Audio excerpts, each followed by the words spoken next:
Back ఉన్నత చదువుల కోసం అమెరికా వెళ్ళాడు. రోడ్డు ప్రమాదం దురదృష్టంలా వెంటాడింది. ప్రాణాలు నిలబడాలంటే ఆపరేషన్ చేయాలి. సర్జరీకి లక్షల్లో డబ్బు కావాలి. తల్లిదండ్రులకు అంత ఆర్థిక స్తోమత లేదు. ఇలాంటి కష్ట సమయంలోనే దేశం కాని దేశంలో తెలుగు వారంతా ఒక్కటయ్యారు. మేమున్నామంటూ ముందుకొచ్చారు. ఆపరేషన్కు కావాల్సిన డబ్బును అందించారు.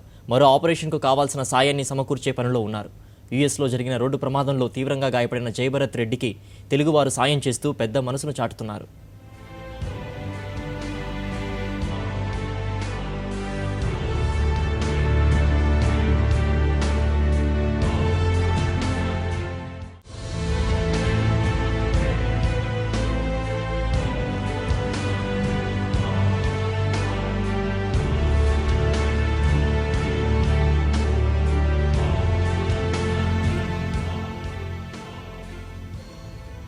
గుంటూరు వెంకటరమణ కాలనీ 3వ లైన్కు చెందిన జయభరత్ రెడ్డి బీటెక్ పూర్తి చేసి టెక్సాస్ యూనివర్సిటీలో ఎంఎస్ చేస్తున్నాడు. అయితే సొంత పనిపై బయటకు వచ్చిన జయభరత్ తిరిగి కారులో తన రూమ్కు వెళ్తుండగా ట్రక్ ఢీకొట్టింది. ప్రమాదంలో జయభరత్ రెడ్డి తీవ్రంగా గాయపడి కోమాలోకి వెళ్లాడు. అతన్ని ఆసుపత్రికి తరలించగా డాక్టర్లు విజయవంతంగా ఓ ఆపరేషన్ను పూర్తి చేశారు. జయభరత్ తిరిగి కోలుకోవాలంటే మరో సర్జరీ చేయాల్సి ఉంది. జయభరత్ రెడ్డి రెండో సర్జరీ కోసం సాయం కోరుతున్నారు స్నేహితులు. ఓ విద్యార్థి నిండు ప్రాణాన్ని నిలబెట్టాలని అడుగుతున్నారు.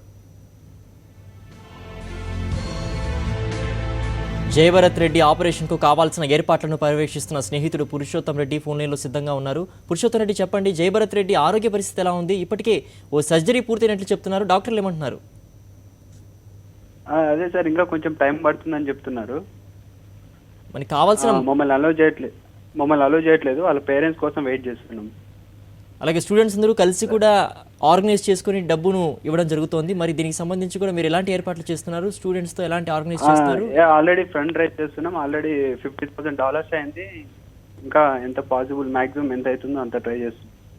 మామూలుగా మెడికల్ ఫెసిలిటీస్ అనేటువంటివి యూఎస్లో చాలా కష్టతరమంగా ఉంటాయి. అక్కడంతా కూడా మంచి ఎక్స్పెన్సెస్ చాలా ఎక్కువగా ఉంటాయి. మరి ఇలాంటి పరిస్థితుల్లో మీరు చేస్తున్నటువంటి ఈ యొక్క ఫండ్ క్యాంపెయిన్ ప్రోగ్రామ్ ఎంతవరకు వచ్చింది? మరి ఏ మేరకు ఇంకా అవసరం ఉందండి డబ్బు? ఫోన్ లైన్ కట్ అయినట్టుంది. యూఎస్లో చూసినట్లయితే చాలా ఎక్కువ మొత్తంలో డబ్బులు ఇవ్వాల్సిన పరిస్థితి ఉంటుంది. అక్కడ ఎక్కువ ఎక్స్పెన్సెస్ ఉంటాయి మెడికల్ ఎక్స్పెన్సెస్ సంబంధించి. ఒక్కొక్కసారి ఇండియాకు వచ్చి సర్జరీలు చేసుకునే పరిస్థితి ఉంటుంది. అలాంటి పరిస్థితుల్లో జయభరత్ రెడ్డి పరిస్థితి పూర్తిగా కోమాలోకి వెళ్ళిపోయిన పరిస్థితి. ప్రస్తుతం అతని కోసం ఫండ్ క్యాంపెయినింగ్ నిర్వహిస్తున్నామంటూ ఇప్పటివరకు మన ఫోన్ లైన్లో తన స్నేహితుడు వచ్చి మనకు వివరాలు తెలిపాడు. చాలా ప్రయత్నాలు చేస్తున్నాం, ఇంకా ఫండ్ అందాల్సి ఉంది. ఇంకా రాబోయే రోజుల్లో తనకి అవసరాలు ఎక్కువగా ఉన్నాయి. కాబట్టి ఈ ఆర్గనైజ్ ద్వారా అందరూ కూడా ఇండియాలో ఉండేటువంటి వాళ్ళు, అలాగే యూఎస్లో ఉండేటువంటి తెలుగు వారు అందరూ కూడా ఇవ్వాలనేటువంటి విషయాన్ని కూడా ఆయన విజ్ఞప్తి చేయడం జరిగింది. ప్రస్తుతం ఫోన్ లైన్లో తిరిగి ఆయన అందుబాటులో ఉన్నారు. చెప్పండి జయభరత్ రెడ్డి, చెప్పండి. సార్, యాక్చువల్లీ ఇవాళ ఫండ్ రైజ్ ప్రోగ్రామ్ స్టార్ట్ చేశాము. ఆల్రెడీ వితిన్ 7 to 8 అవర్స్లో $50,000 కలెక్ట్ చేశాము. ఇంకా ఏ మేరకు అవసరం ఉందండి? అది ప్రజెంట్ అమౌంట్ ఇంకా అంత ఎగ్జాక్ట్ తెలీదు. యాక్చువల్లీ ఇది బ్రెయిన్ సర్జరీ చేశారు. ఇంకో సర్జరీ చేసేంత వరకు ఏం చెప్పలేమంటున్నారు. సో అక్కడ ట్రీట్మెంట్ ఎలా సాగుతుందండి? అంతా ఎవ్రీథింగ్ ఫైన్ అండి? Everything fine, but we are looking for funds. Funds అనేది ఇంకా రాబోయే రోజుల్లో అవసరం ఉంటుంది. అప్పటికప్పుడు ఫండ్స్ రేస్ చేయడం అంటే కష్టం. ఇప్పటి నుంచి ప్లాన్ చేసుకుని అందరితో కోఆర్డినేట్ చేసుకుని యూఎస్లో తెలుగు వారందరినీ కోఆర్డినేట్ చేసుకోవాల్సిన అవసరం ఉంది. ఎలా ఉందండి కోఆర్డినేషన్ అంతా? పార్టీ తరపున, వైఎస్ఆర్సీపీ పార్టీ తరపున కూడా చేస్తున్నాము. అది ఇంకా మన సాక్షి తరపున కూడా చేసి తెలుగు వాళ్ళు ఎవరైనా ఉంటే సహాయం కోరదామని. ఎలా వస్తుంది స్పందన? ఎలా వస్తుంది? అనుకున్న మేర ఆశాజనకంగా ఉందా ఫండ్ క్యాంపెయిన్ అనేది? Okay sir, but it is చాలా కాస్ట్లీ కాబట్టి ఇంకా ఎంత మాక్సిమం ఎంత అయితే అంత చేయాలని ప్రయత్నం చేస్తున్నాం. మరి జయభరత్ రెడ్డి పేరెంట్స్ని మాట్లాడారా? వారు ఏమంటున్నారు దీనికి సంబంధించి? అదే వాళ్ళు వీసా ప్రోగ్రామ్స్లో ఉన్నారు సార్. అది వీసా వస్తే వాళ్ళు యూఎస్ రావాలని ట్రై చేస్తున్నారు. సో వాళ్ళతో మాట్లాడారు. వాళ్ళు ఏమన్నా అసోసియేట్ చేస్తున్నారా? డబ్బు పరంగా వాళ్ళు కూడా ఆర్థికంగా కూడా అంత ఫినాన్షియల్గా మేము ఇవ్వలేమనేటువంటి విషయాన్ని చెప్తున్నారు. మరి వారితో మాట్లాడినప్పుడు వారు ఏం చెప్పారు ఈ డబ్బుకి సంబంధించి అంతా? అదే మేము చెప్పాము, కొంచెం ధైర్యం చెప్తున్నాము, ఇలా ఫండ్స్ రైజ్ చేస్తున్నామని.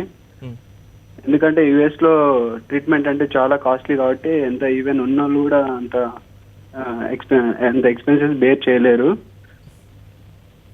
So we are trying our level best to raise funds from the students and NRIs over here. అంటే సర్జరీ ఒకటి కంప్లీట్ అయింది అంటున్నారు, రెండో సర్జరీ చేయాల్సిన అవసరం ఉందని చెప్తున్నారు. మరి ఈ సర్జరీకి కాస్ట్, ఓవరాల్ సర్జరీకి కాస్ట్ ఎంత అవుతుందని చెప్తున్నారండి డాక్టర్లు అంతా? అప్రాక్సిమేట్లీ ఒక $1 lakh దాకా అవుతుంది అనుకుంటున్నాను. ఇప్పటివరకు మీరు ఎంత ఖర్చు చేశారండి? ఇప్పటి వరకు ఒక $30,000 దాకా ఖర్చు అయి ఉంటుందండి. అంటే 1/3 మీకు అందుబాటులోకి వచ్చింది, ఇంకా $70,000 అందుబాటులో షార్టేజ్లో ఉన్నారు. అది ఫండ్ క్యాంపెయిన్ ద్వారా మీరు రేస్ చేయాలనుకుంటున్నారు. మరి టెక్సాస్ యూనివర్సిటీలో చదువుతున్నాడు, ఆ యూనివర్సిటీ పరిధిలో ఉండేటువంటి స్టూడెంట్స్ అందరూ కూడా కోఆర్డినేట్ చేసుకుని మనీ కలెక్షన్స్లో భాగస్వాములు అవుతున్నారు. నాట్ ఒక టెక్సాస్ యూనివర్సిటీ నుంచే కాదండి, ఎంటైర్ యుఎస్ నుంచి, మొత్తం యుఎస్ లో ఉన్న తెలుగు స్టూడెంట్స్ అంతా చేస్తున్నారు. డే అండ్ నైట్ వర్క్ చేస్తున్నాం మేము. ఇక ఫేస్బుక్ లో కానీ వాట్సాప్ లో ఇలా షేర్ చేసి ఫండ్స్ చేయడానికి ట్రై చేస్తున్నాం. వైఎస్ఆర్సీపీ కన్వీనర్ కూడా మీకు భాగస్వామి అవుతున్నట్టు చెప్తున్నారు. వాళ్ళు కూడా వాళ్ళ వంతు ప్రయత్నం చేస్తున్నాం. ఇందాకే మాట్లాడామండి సాత్విక్ రెడ్డితో, మరి రత్నాకర్ రెడ్డితో. ఆల్రెడీ హెల్ప్ చేశారు. ఇందాక సాత్విక్ రెడ్డి మన నాటా వైస్ ప్రెసిడెంట్ తో కూడా మాట్లాడారు. వాళ్ళు కూడా హెల్ప్ చేస్తామని చెప్పారు. అదే మేము ఎంత మాక్సిమం పాసిబిలిటీ ఉంటుందో అంత కలెక్ట్ చేయడానికి ట్రై చేస్తున్నాం. నాటా, వైఎస్ఆర్సీపీ ఇలాంటి సంస్థలతో పాటు మరికొన్ని సంస్థలు కూడా యూఎస్లో తెలుగు వారి కోసం, సంక్షేమం కోసం కొన్ని సంస్థలు ఏర్పాటు చేశారు. వాళ్ళని కాంటాక్ట్ చేసే ప్రయత్నం చేస్తున్నారండి. అదే ప్రజెంట్ రత్నాకర్ రెడ్డితో మాట్లాడాము, వైఎస్ఆర్సీపీ యూఎస్ కన్వీనర్. సాత్విక్ రెడ్డితో మాట్లాడాము. వాళ్ళు మాకంటే ఎక్కువ వాళ్ళు కేర్ తీసుకొని చేస్తున్నారండి. అంటే వాళ్ళ పేరెంట్స్ రావాలనుకుంటున్నారు. జయభరత్ రెడ్డి పేరెంట్స్ అక్కడికి రావాలని వీసా ప్రాసెస్లో ఉన్నారని చెప్తున్నారు. ఎప్పటిలోకి వచ్చే అవకాశం ఉందండి? అంత యాక్యురేట్గా తెలియదు సార్, ఆ ప్రాసెస్లో ఉన్నారని అయితే తెలిసింది మాకు. మరి ఇప్పటికిప్పుడు మనీ పే చేయాల్సిన అవసరం ఉందండి? ఆపరేషన్కి సంబంధించి $30,000 ఆల్రెడీ పే చేశారు, $70,000 అవసరం ఉంది. ఇప్పుడు డాక్టర్స్ మనీ పే చేయమని చెప్పి వెంటనే చేయాలని ఏమన్నా కొంచెం ప్రెజరైజ్ చేస్తున్నారా? అలాంటిది ఏం లేదండి. ట్రీట్మెంట్ వరకు ట్రీట్మెంట్ మరి ఫండ్స్ ఇన్సఫిషియెంట్ గా లేకుండా ఆపరేషన్ కావాల్సిన సర్ప్లస్ ఇంత మాక్సిమం అంత ఉంటే బెటర్ అనే ఒపీనియన్ తో మేము ఫండ్స్ కలెక్ట్ చేస్తున్నాము. So we are requesting everyone who can help us. అలాగే యూఎస్లో ఉండే వాళ్ళు కాకుండా అతడి పూర్వ విద్యార్థులు ఎవరైతే ఉన్నారో, జయభరత్ రెడ్డి చదివినటువంటి స్టూడెంట్స్ ఈ కాలేజ్లో కానివ్వండి, బీటెక్ చదివిన కాలేజ్ కానివ్వండి, ఇంకొన్ని కాలేజెస్ అతను ఎంఎస్ చేయడానికి ముందు చదివినటువంటి స్కూల్ కానివ్వండి, కాలేజెస్ కానివ్వండి, వాళ్ళ స్టూడెంట్స్ కూడా క్యాంపెయిన్లో భాగస్వామ్యం చేస్తే వారు కూడా ఇక్కడ నుంచి డొనేషన్స్ లాంటివి ఏమన్నా అక్కడికి పంపించే అవకాశం ఉంటుంది కదా, ఆ మేరకు ప్రయత్నం చేస్తున్నారండి. వాళ్ళ ఫ్రెండ్స్ కొందరు ఇక్కడ, వాళ్ళ బీటెక్ క్లాస్మేట్స్ ఉన్నారు ఇక్కడ, అదే ఎంఎస్ చేసే అతనితో పాటు వచ్చారు. వాళ్ళు కూడా హెల్ప్ చేస్తున్నారు ఇన్ఫర్మేషన్ పాస్ చేయడంలో, ఇట్లా డొనేషన్స్ దీంట్లో హెల్ప్ చేస్తున్నారు వాళ్ళు కూడా. గవర్నమెంట్ పరంగా కూడా ఏమైనా రిక్వెస్ట్ ప్రపోజల్స్ లాంటివి ఏమైనా పెడుతున్నారండి? ఇక్కడ గవర్నమెంట్కి ఏమన్నా రిక్వెస్ట్ ప్రపోజల్స్ లాంటివి ఏమన్నా అవసరం ఉంటే ఏమైనా హెల్ప్ చేసే ఎంబసీస్ కానివ్వండి ఏమైనా ఉన్నాయండి అలాగా? ప్రజెంట్ ఇంకా అలాంటి ఆ స్టెప్ ఏం తీసుకోలేదు. ఓకే అండి, థ్యాంక్ యూ అండి. అలాగే దీనికి సంబంధించి కూడా మరిన్ని వివరాలు అందించడానికి రవీందర్ కరెస్పాండెంట్ ఉన్నారు గుంటూరు నుంచి, ఫోన్ లైన్లో వారితో మాట్లాడతామండి. రవీందర్, చెప్పండి, ప్రస్తుత పరిస్థితి ఎలా ఉంది? వాళ్ళ పేరెంట్స్ ఏమంటున్నారు? వీసా ప్రాసెస్లో ఉన్నారు, వాళ్ళు కూడా యూఎస్ వెళ్ళడానికి ప్రయత్నిస్తారని విషయాలు తెలుస్తున్నారు. దీనికి సంబంధించి పూర్తి డీటెయిల్స్ ఏంటి రవీందర్? మొత్తంగా అయితే గుంటూరులో జయభరత్ రెడ్డి పేరెంట్స్ చాలా తీవ్రమైన ఆందోళనలో ఉన్నారు. ఎందుకంటే తమ కుమారుడు తీవ్రమైన ఇబ్బందికరమైన పరిస్థితుల్లో టెక్సాస్ లోని హాస్పిటల్లో ఉన్న నేపథ్యంలో తమ బిడ్డకు ఏమైందో, ప్రస్తుతం పరిస్థితి ఎలా ఉందనేది కరెక్ట్ సమాచారం రావట్లేదు అన్న బాధ వాళ్ళు చాలా తీవ్రంగా కనిపిస్తుంది. కొద్దిసేపటి క్రితమే నేను తండ్రి సాంబశివారెడ్డితో పాటు తల్లి సరోజినితో కూడా నేను మాట్లాడాను. అట్లాగే పక్కన ఉన్న బంధువులతో కూడా నేను మాట్లాడడం జరిగింది. ఎవరిని కలిసినా కూడా అందరూ చాలా తీవ్రంగా ఆందోళన వ్యక్తం చేసిన పరిస్థితి. మీ దగ్గరైనా ఎలాంటి సమాచారం ఉంది, మా బిడ్డ పరిస్థితి ఏంటి, ఎట్లా ఉంది, పక్కాగా మీ దగ్గర ఉన్న సమాచారం చెప్పండి అంటూ మాకు వేడుకున్న పరిస్థితి.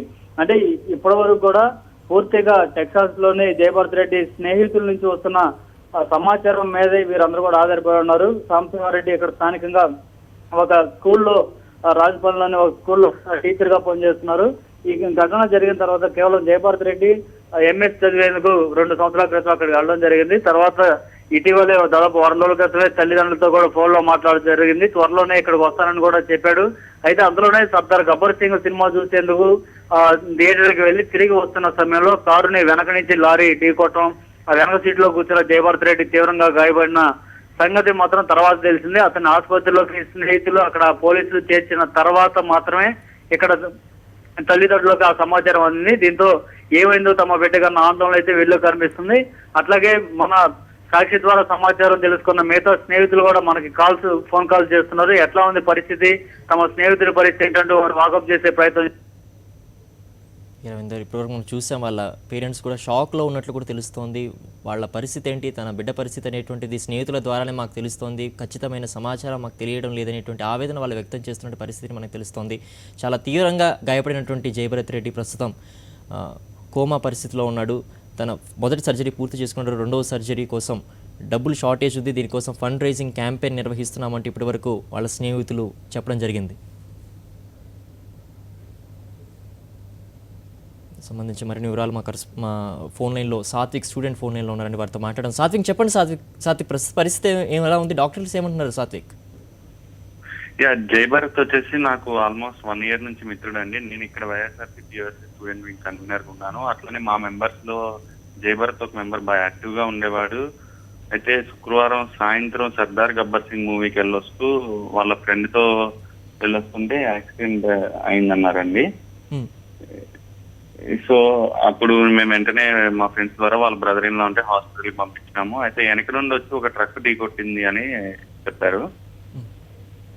సో వెనక నుంచి వచ్చి కొట్టేసరికి ఎయిర్ బ్యాగ్స్ ఓపెన్ అవ్వలేదు. డ్రైవ్ చేస్తున్న మరో ఫ్రెండ్ కి ఏం కాలేదు. మన జయభరత్ కి మాత్రం బాగా యాక్సిడెంట్ సీరియస్ అయిపోయి బ్రెయిన్ కి దెబ్బ తగిలిందని చెప్పి హాస్పిటల్లో ఉన్నారు. ఒక సర్జరీ అయిందండి. ఇంకో సర్జరీ కోసం మేము ఫండ్స్ కలెక్ట్ చేస్తున్నాము. అదే మీరు ఒక సెకండ్ లైన్ లో ఉంటే నేను ఇంకో వాళ్ళ జయభరత్ మిత్రుడు అండి, డైలీ కలిసే ఉంటారు, అతనితో కూడా కాల్ కలుపుతాను. 1 second టైం ఇస్తే. ఓకే అండి, ఏంటండి ఓకే అండి, మేము అందుబాటులో వస్తాం, పూర్తిగా వాళ్ళతో కూడా మాట్లాడే ప్రయత్నం చేస్తాం. ప్రస్తుతం అతను కోమాలో ఉన్నట్లు తెలుస్తుంది. ప్రస్తుతం కూడా కోమాలోనే ఉన్నారండి జయభరత్ రెడ్డి? ప్రస్తుతం కూడా కోమాలోనే ఉన్నారండి. ఓకే, ఆయన ఇంకా కోమాలోనే ఉన్నారు. ఒక 24 గంటలు అయితే కానీ ఏ విషయం చెప్తామని అంటున్నారండి. ఓకే, 24 hours పడుతుందని టైం అని చెప్తున్నారండి. జయభరత్ రెడ్డి వాళ్ళ ఫ్రెండ్ కూడా శ్రీధర్ అని లైన్ లో ఉన్నారండి. మీరు ఒకసారి మాట్లాడండి. శ్రీధర్తో మాట్లాడాలి. చెప్పండి శ్రీధర్ గారు. ఇది యాక్చువల్ గా యాక్సిడెంట్ ఫ్రైడే జరిగిందండి ఇక్కడ. ఓకే, ఫ్రైడే నైట్ జరిగింది 9 గంటల ఆ సమీపంలో. అదే శ్రీధర్, జయభరత్ మీతో ఎంత కలవడిగా ఉంటారో, మీరు ఎందుకంటే మిత్రులు కదా, కాలేజీలో ఎలా ఉంటారో అనేది ఒకసారి తెలియజేస్తే. యాక్చువల్ గా భరత్ మాతో అన్ని కాకుండా కాలేజ్ లో మోస్ట్లీ చాలా మంది ఇప్పుడు ఏదైతే ఉన్నారో ప్రతి ఒక్కరు వాళ్ళ పేరెంట్స్ లేకపోయినా ప్రతి ఒక్కరు ముందుకు వచ్చి ఎందుకు చేస్తున్నారంటే చాలా కలవిడిగా అందరితో ఉంటాడు. యాక్చువల్ గా తను ఒక్కడే ఇక్కడ వాళ్ళే అని అలా ఏం ఉండేవాడు కాదు. సో ఇంత లిమిటెడ్ నెంబర్ ఆఫ్ ఫ్రెండ్స్ అలా కాకుండా లైక్ చాలా మంది ఎక్కువ మందితో ఉండడం కానీ. అదే లాస్ట్ టైం మేము మొన్నే డిసెంబర్ లో ఇంటికి కూడా వచ్చాం వాళ్ళ అన్న పెళ్లి కోసం అని. చెప్పండి. మొన్న డిసెంబర్ లో పెళ్లికి వచ్చామండి. వచ్చినప్పుడు మేము అదే దుబాయ్ ఏదైతే ఉందో అక్కడ కూడా ఒక 18 hours టైం ఉండటంతో బయట అంతా తిరిగాం. ఇలా జరగడంతో బాగా చింతిస్తున్నాం. అట్ ద సేమ్ టైం ఎవరైతే ఉన్నారో ఇక్కడ మాతో మిత్రులైతే ఏమి, చూసిన వాళ్ళైనా చూడని వాళ్ళైనా గోఫండ్మీ ద్వారా తన ఆపరేషన్కి అయ్యే ఖర్చు అయినా ఏదైనా సరే చాలా మంచి రెస్పాన్స్ వచ్చి మంచిగా చేశారండి. దానికి కూడా కృతజ్ఞతలు చెప్పుకుంటున్నాం. ఏదైతే మీ ద్వారా కానీ ఎక్కడి ద్వారా అది రీచ్ అయిందో చాలా మందికి రీచ్ అయింది. చివరిగా అండి మేము చెప్పదలుచుకుంది, సాక్షి టీవీ ఛానల్ కి కానీ పేపర్ కానీ ప్రత్యేక ధన్యవాదాలు తెలుపుతున్నాం. ఇలా చాలా మందికి ఇలా సహాయం గురించి అందరికీ తెలియజేసినందుకు. అలాగే ఇక్కడ ఉన్న మా స్టూడెంట్స్ పరంగా కానీ, వైఎస్ఆర్సీపీ కమ్యూనిటీ పరంగా కానీ, తెలుగు ఆర్గనైజేషన్ పరంగా శ్రీధర్కి ఎలాంటి సహాయం కావాలన్నా మేము వెంటనే చేస్తామండి. వాళ్ళ బ్రదర్ ఇన్ లా అక్కడ హాస్పిటల్ ఉన్నారు, వాళ్ళతో మేము టచ్ లో ఉన్నామండి. సో వాళ్ళ పేరెంట్స్ కూడా మేము టచ్ లో ఉన్నామని చెప్పదలుచుకున్నాం. సాక్షి టీవీకి ప్రత్యేక ధన్యవాదాలు అండి. ఓకే సాత్విక్, మీరు ఏదైతే ప్రసారం చేశారో దాని ద్వారా ప్రతి ఒక్క విద్యార్థి యొక్క తల్లిదండ్రులు అయితే ఏమి వాళ్ళకి చెప్పడం ద్వారా వాళ్ళు దీన్ని చూసి మళ్ళీ రెస్పాండ్ అవ్వడం కానీ అన్ని జరిగాయి. అతి తక్కువ టైంలో చాలా ఎక్కువ జరిగిందని ఆశిస్తుంది. ఓకే శ్రీధర్ అండ్ సాత్విక్, ఇప్పటివరకు మనం చూసాం జయభరత్ రెడ్డి కోలుకోవాలని చెప్పి దాదాపు ఇప్పటివరకు కూడా వాళ్ళకు శక్తి మేర $30,000 అతి తక్కువ టైంలో వాళ్ళు కలెక్ట్ చేయడం జరిగింది. ఇంకా $70,000 డబ్బు అవసరం కానుంది. దీనికి సంబంధించి కూడా ఫండ్ రైజింగ్ క్యాంపెయిన్ చేస్తున్నారు. దీనికి సంబంధించి వైఎస్ఆర్సీపీ విభాగం కన్వీనర్కి సంబంధించి సాత్విక్ ఇప్పటివరకు మాట్లాడడం జరిగింది. పార్టీ తరపున అలాగే వాళ్ళ ఫ్రెండ్స్ తరపున కూడా ఈ $70,000 కలెక్ట్ చేసే ప్రోగ్రామ్ చేస్తున్నాం. తప్పకుండా ఈ యొక్క $1 ఎవరైతే సాయం చేయాలనుకుంటున్నారో ఈ యొక్క కార్యక్రమంలో భాగస్వామ్యం కావాలని చెప్పి వాళ్ళతో మాట్లాడడానికి కాంటాక్ట్ నెంబర్స్ అన్నీ కూడా ఇస్తున్నారు. ఆ కాంటాక్ట్ నెంబర్స్తో కలిసినట్లయితే వాళ్ళు వివరాలు చెప్తారు. ఆ వివరాల్లో మీరు అకౌంట్ డిపాజిట్ చేసినట్లయితే జయభరత్ రెడ్డి కోలుకునే అవకాశం ఉంటుంది. దీనికి అందరూ కూడా భాగస్వాములు అయ్యి అతని జీవితానికి బ్రతికినివ్వాలని చెప్పి సాక్షి కూడా కోరుకుంటోంది.